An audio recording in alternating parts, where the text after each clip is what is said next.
Every knife attack defense video you've seen on YouTube is complete BS.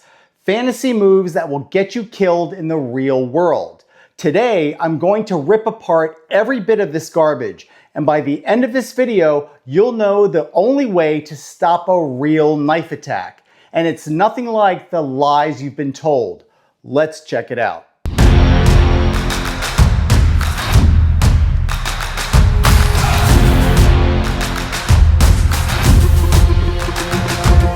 This video is going to offend the Krav Maga cultists, the Filipino martial art fanboys, and the hybrid martial art clowns, along with every other moronic, deeply flawed system people keep pretending will save them. If you don't like what I have to say or how I say it, and you're going to unsubscribe, go ahead. Good riddance. I couldn't care less. If you know anything about me, I don't bend the knee, and neither do my subscribers.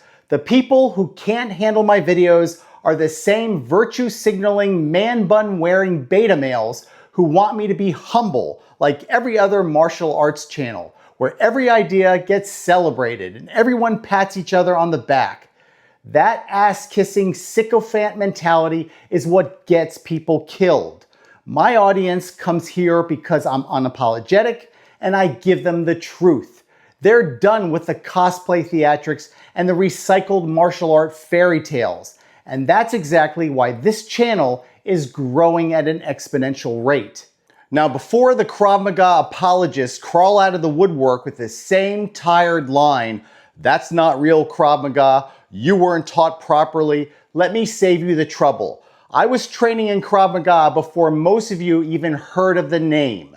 My instructor learned directly from Emi Lichtenfeld and was certified at the Wingate Institute in Israel, the birthplace of modern Krav Maga and the same place where the top instructors in the world get their credentials. So don't lecture me about real Krav Maga. As for Kali, I trained under the top authority in the United States, and no, I don't need to flash his name around like it's some kind of VIP pass. I know exactly what these systems teach. So here's the deal. If you come into the comments section with the same tired, inane, you don't know the real system nonsense, I'm not debating you. I'm deleting you and banning you from the channel.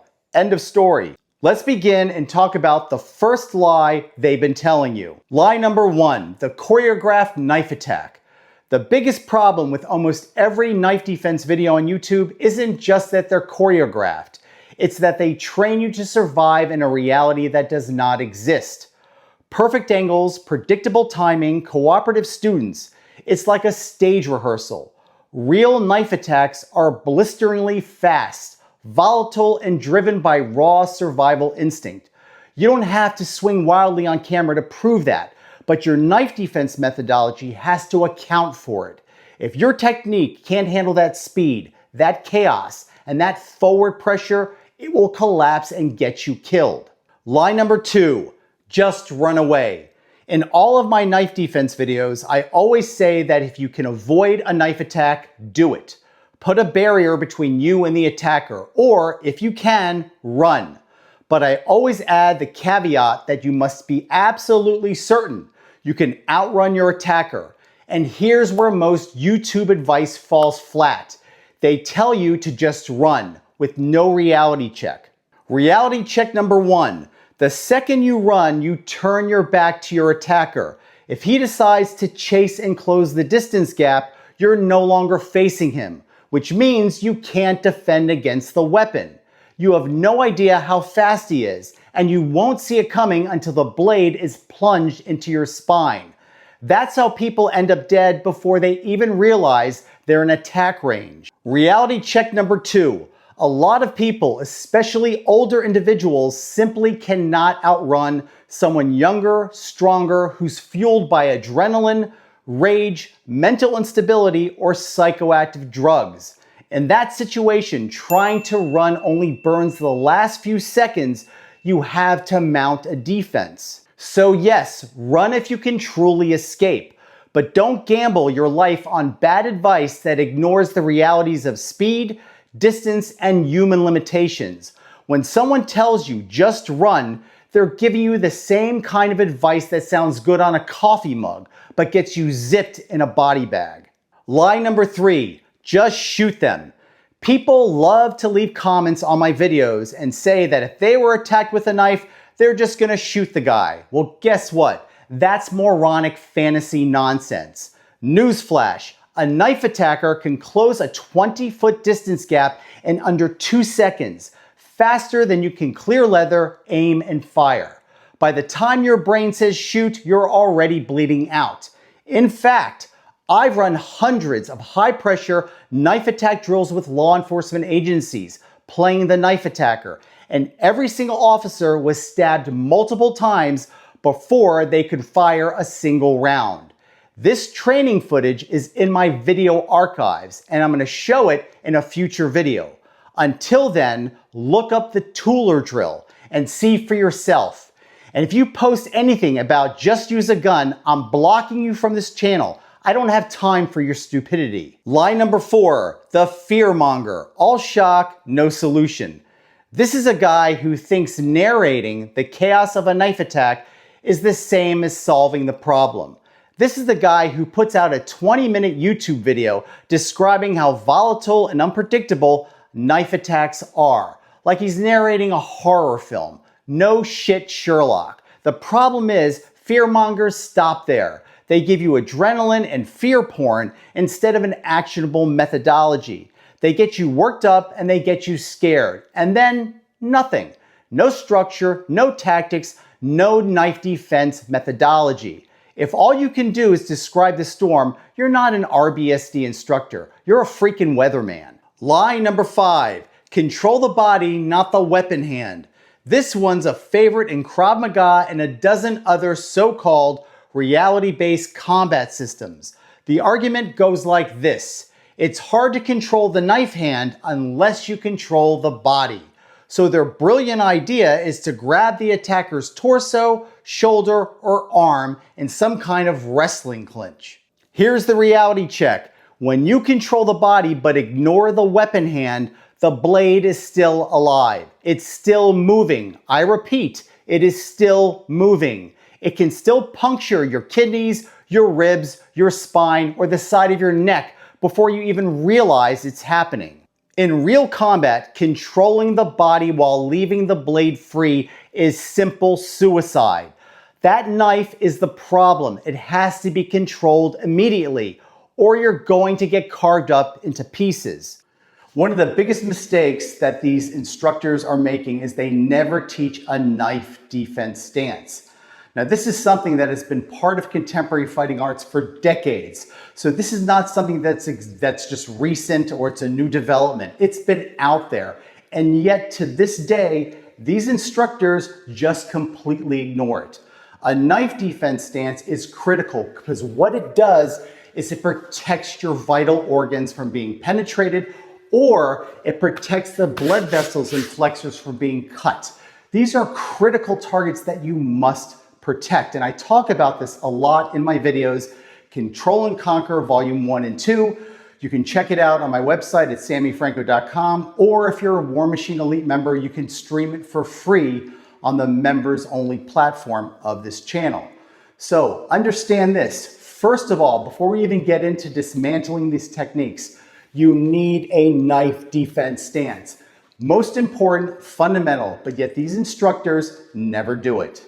So the problem is they're working from a reference point with no protective stance. In most cases, Tommy threatened me with a knife, they have their hands down and then they perform their technique. Or some of them will get into a fighting stance. Again, these are reference points that will not save you against a knife. And if a martial arts system or reality-based system is teaching to fight from here or to do a knife disarm with your hands down or even have your hands here, you have to question the system because this is a critical flaw in their knife defense methodology. So one of the arguments against using a hand control technique is that you must control the body because Tommy, give me a low drive. Trying to control the wrist is too difficult for a variety of different reasons according to them. So they believe control the body, you'll have much better control of the knife attacker. Let me tell you, that is total bullshit. And if you do it, you're gonna end up in a body bag. So Tommy and I are gonna demonstrate the vulnerability. Now you guys, my subscribers, you're critical thinkers. And if you analyze this, you're gonna see the vulnerability too. So first of all, they don't even assume a knife defense stance. So we're not even gonna do that, which is a huge mistake. Tommy's gonna give me a low driving shot. They're gonna block it. Some will strike, which is ridiculous. You never wanna do that in a real knife attack. What they'll do from here is they'll move up and they'll trap the elbow, get high up on the shoulder, and basically they're in a clinch position. Tommy, let's move closer, but look what we have here.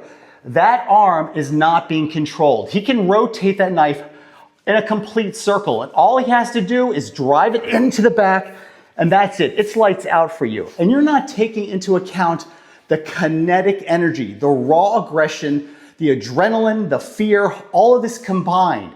You have to understand, these drills they're doing, it's static, it's choreography, it's not reality. To drive the point home, we're gonna try it against an overhead stab. So we're gonna start with the hands down. He's gonna drive the overhead. They block, and some of the idiots strike. And what they do is they move high up on the elbow, they trap it, and they come up on the collarbone. Tommy, let's move a little closer to the camera.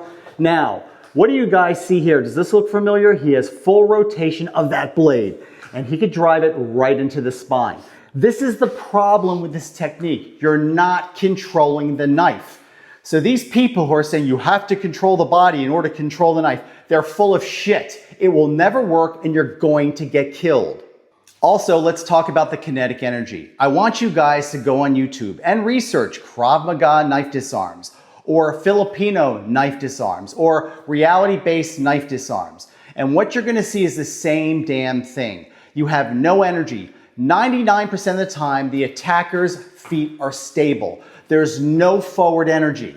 Of course, Tommy, come in and give me a low shot here. Of course, this is gonna look good, right? You do your knee shot, your elbow, all that. But Tommy's standing still. In a reality-based situation, let me tell you what this guy's gonna do. He is going to steamroll you with energy. And that technique is gonna fall apart. Also, here's another thing that people don't realize. When they attack, Tommy, I'm gonna give you a low body attack here. He comes in, he blocks, he traps, he gets up nice and high. Okay, looks pretty good, Tommy. It looks really good, right? Nice and fluid. Here's the reality of the attack, okay? You're set, here we go. That is how you're attacked with a knife. So when they do this technique and they low block it and they come up and they trap the arm or they get close and control the body, they're not teaching reality. The reality is this blade is dynamic and it's coming at you with blistering speed.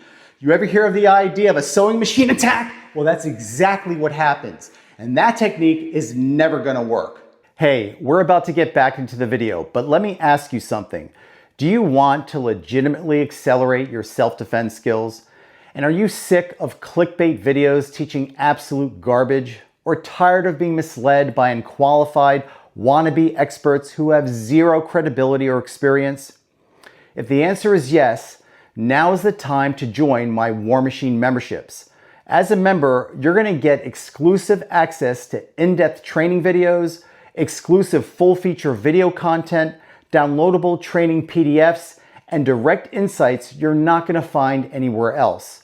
Plus, you're gonna have direct access to me in the comment section of all my videos. So if you have questions, you're gonna get real, detailed answers from me and not some random keyboard warrior. So if you're serious about mastering real-world combat skills, hit the join button below and start training like a true war machine. Now, let's get back to the lesson. Have you had enough? Well, guess what? I got more for you. Here's lie number 6. The simultaneous block and strike technique. Now, Krav Maga and the Filipino martial arts teach this bullshit. You'll even see it in a dozen other street-oriented self-defense systems. The move is simple. Block the incoming knife attack and at the same moment, punch the attacker in the face. Here's the reality check. That technique is 100% fantasy garbage nonsense. When you block and strike without controlling the weapon limb, that knife is still alive. I repeat, it's still alive. And if you think for 1 second that you're gonna punch somebody in the face and stop a drug-fueled, rage-fueled maniac with a blade, you're living in a completely different reality system. And what it tells me is that you've never faced a real blade in your entire life. Because if you did, you'd never be peddling this bullshit. Now, I already tore this apart in my video, Krav Maga is a joke and will fail in a fight. But I'll review it here for anyone who missed it. In a real knife attack, you have to shut down the weapon immediately. You don't split your attention between hitting and hoping the knife stays out of play. You take the knife out of play first, then you hit. Reverse that order and you're not fighting smart. You're gambling with your own life. And the simultaneous blocking counter is not just taught in Krav Maga. The Filipino martial arts teach this crap. Let me show you what they're teaching people. Let me show you what is going to get you killed. They're in their, I don't even know if they don't even have a stance. Tommy drives a low shot, they block, and they strike from here. Some even say a finger jab strike. No, never gonna work, not gonna happen. They take this hand, they reach over and grab the wrist, they put the flat part of the blade against the forearm, and of course they strip it out. That is the crap they are teaching on YouTube. There is no way in hell that will ever work in a real world situation. But of course, people are teaching this nonsense. And guess what? I have some more entertainment for you. What about Wing Chun? Yes, they have a way of dealing with a knife attack. And let me tell you something, okay? It is so bad, it makes Krav Maga look like a brilliant combat system. And that is saying a lot. So Tommy is gonna drive low. What they do is, Tommy come in, they deflect, they step off the line, and they strike the eyes. We'll try it one more time. This is their counter against a low driving knife stab. Let me tell you, this is so bad. I can't even believe that I'm gonna address this, but people are teaching this all over YouTube, all over the internet. This stuff is going to get you killed. Lie number 7, the bastardized Vgrip. Now, my Vgrip knife defense technique was codified by me back in 1988. It was stolen by amateurs, butchered by hybrids, and peddled to students who just didn't know any better.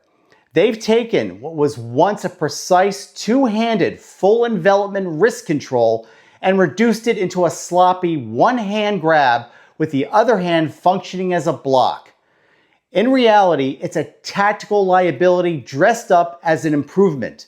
This kind of modification is what gets people killed in a knife attack.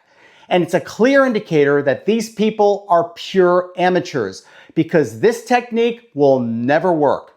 So now we have the bastardized Vgrip, and it looks like this. Instead, Tommy, give me a low driving shot. Instead of performing a Vgrip, a low Vgrip, what they'll do is when they come in, they block and they grab with one hand or one-handed Vgrip. This is their idea, their solution against this particular type of attack. Let me tell you, this is not enhancing a Vgrip. What it's doing, it's watering it down. If you think you're going to be able to control a man's wrist with one hand Vgrip, you're out of your mind. You have your work cut out for you when using two hands.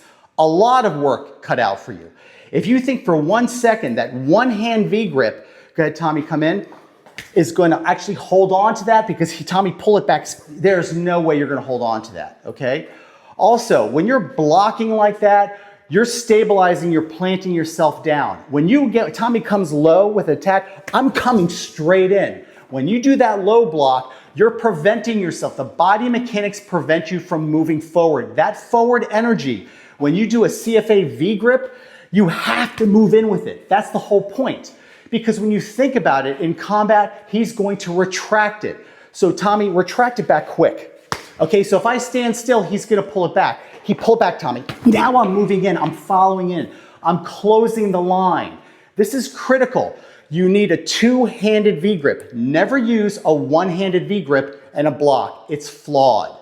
In the beginning of this video, I promised you a solution to a knife attack, and I'm gonna give it to you. I'm gonna show you our way of dealing with a knife attack situation.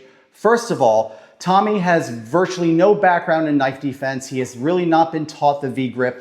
This is new to him, and this is great for you to see how a beginner would learn this. Now, just imagine, he's starting to learn this. Imagine if you've been doing this for years, how proficient and prepared you would be. Okay, so Tommy's gonna assume a knife defense stance. The number one thing you need to learn in knife survival is a stance. He has that, okay? Everybody else out there doesn't. Keep that in your head. Now, I'm gonna attack Tommy 360 degrees, and of course you can drive in straight too, but right now I'm just gonna show you how a beginner can adapt quickly to this type of attack, okay? Good.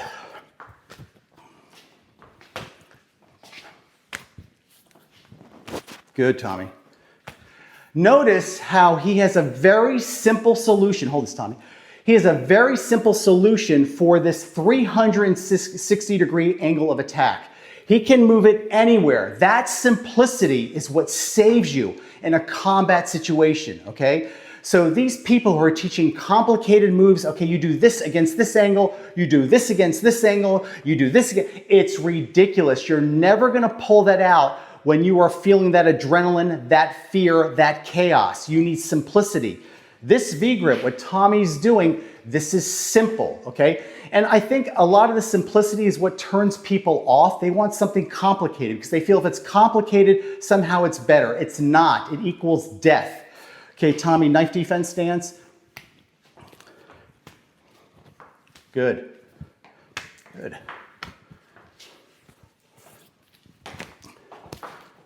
Now look, Tommy's not even going forward. Part of the technique is not just V-gripping and timing it, it's moving in, it's crashing through the line and then dispatching me and taking me out. So this is just a basic drill, but I'm using it to illustrate the simplicity of it, okay? Because simplicity is what gets you home alive. I'm gonna build up the intensity, good. Okay, I'm gonna pull it back. Okay, now rush me, okay? Good. Knife defense stance. Good, good, good, good. Really good. Do it again. So don't be afraid of rushing. Okay. Knife defense.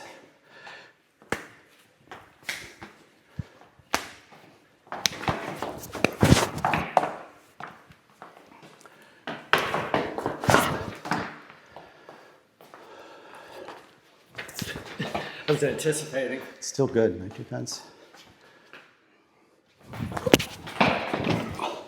And for you people who say that you can get punched while using a V-grip, let me tell you something, you're an idiot.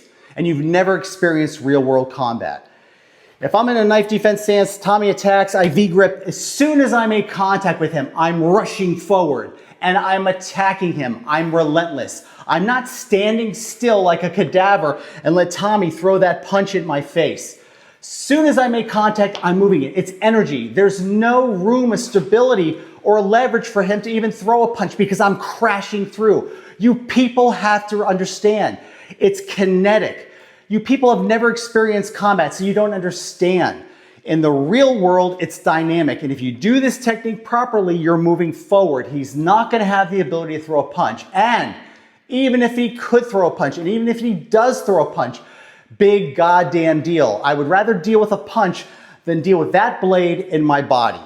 Now, some people who learn the V-grip go home and they practice with friends or students and they try it out. Now, these are people who really have no exposure to it, but they give it a shot. The problem is, when you show your training partner the V-grip technique, the human nature is to try to circumvent that technique. So when they replicate knife attack scenarios, the knife attacker already knows what you're going to do. So to circumvent the V-grip, what they do is they don't drive the blade full force. They pump it. So even if Tommy, for example, I drive it in, Tommy V-grips, that's great. But even if Tommy did do a V-grip, I'm gonna pull it back because I know he's trying to get in there. But in the real world, a criminal attacker doesn't even know what a V-grip is. And what he's gonna do is he's gonna try to drive and penetrate that blade, which is great for V-gripping because he's bringing it to you. So in reality, Tommy knife defense, in reality, I'm gonna drive with everything I have. I'm not gonna do this. That's ridiculous. That's not a real knife attack, okay? So understand, when you train at home or you train in your studio, you have to replicate the dynamics of a real assault. Full commitment with the knife because that's what knife attackers do. So one important story I want to share with you that talks about the Vgrip, the structural integrity of the Vgrip. It's very important when you perform the Vgrip that it's a solid unit. You don't want one hand to lead the other because there's a chance that the thumb can get jammed. Now here's the story that correlates with that. Many years ago at my Contemporary Fighting Arts Academy, I had a law enforcement symposium where we had different law enforcement agencies come in and learn contemporary fighting arts, and we would teach their instructors who, if they got certified, they would take this and they would disseminate it to their different officers or different sectors of the Border Patrol. Now, it has been such an honor and pleasure to work with the Border Patrol. These guys are tough guys, and they're very professional and super good people. And again, they had to take this course, they had to pass the course, and again, they can take it back to their agencies and teach Contemporary Fighting Arts Officer Survival 101. There were different levels. So one of the students, one of the instructors, his name was Rene, super nice guy, but he was having trouble applying the V-grip against dynamic assaults. And I remember he was really having trouble, and Brad, one of my blue shirts, one of my advanced students, was working with him overtime. Now, there were very strict requirements to pass. If you didn't fulfill, there was a written test and there's also the physical performance test, and if you failed it, you didn't get passed. He was the only one who did not pass. And I remember his supervisor came up to me, super nice guy, and he said, Sammy, listen, everybody has to pass. And he goes, this is the way it works in the curriculum. And I said, well, I'm not gonna pass him if he cannot perform the technique. End of story. I wasn't gonna buy into that because it's so important that they have a legitimate ability to defend themselves. And I don't want anybody to walk around thinking that they can defend themselves even though they failed the exam. So Rene, having a super big heart, he stayed way past the hours after the studio closed, and he worked with Brad for hours and hours until he got it. Needless to say, he passed the exam. He was very happy. And I was glad that Brad helped him out. Several years later, I get a phone call, and it's Rene. And he asked me if I remember him. Of course, I remembered him. We caught up a little bit. He was in tears because he said that one night he was apprehending an illegal alien who attacked him with a knife. And he resorted to the CFA V-grip technique. And not only did he stop the assault, he subdued the attacker, put him in cuffs. And he just wanted to thank me and thank Brad by extension for taking the time to making sure that he learned the technique properly. But his only complaint was this, and I find it kind of humorous. He said that he jammed his thumb when performing the V-grip. And I laughed on the phone. I said, Rene, do you hear yourself? That's like winning the Powerball and complaining about paying the taxes. So what this story is telling you is that you're gonna get maybe your finger jammed, or you're gonna get cut. It's part of reality. Again, this is surviving, right? Surviving a knife attack. So understand, you're not gonna come away from a situation, a knife attack, unscathed. It's gonna happen. Things happen. But the odds are of your survivability increasing is if you use practical, common sense techniques that are predicated on efficiency, effectiveness, and safety. The truth is, in a real knife attack, you're going to get cut, no matter how good your methodology is. It's a horrible situation, but it's a reality you must face. And if you strip away this YouTube fantasy garbage and train for reality, you're gonna improve your chances of surviving tenfold. That's exactly why I created my contemporary fighting arts system, to give people like you the skills, knowledge, and attitude that actually works when everything is on the line. Thanks for watching, and I'll see you guys at the next video.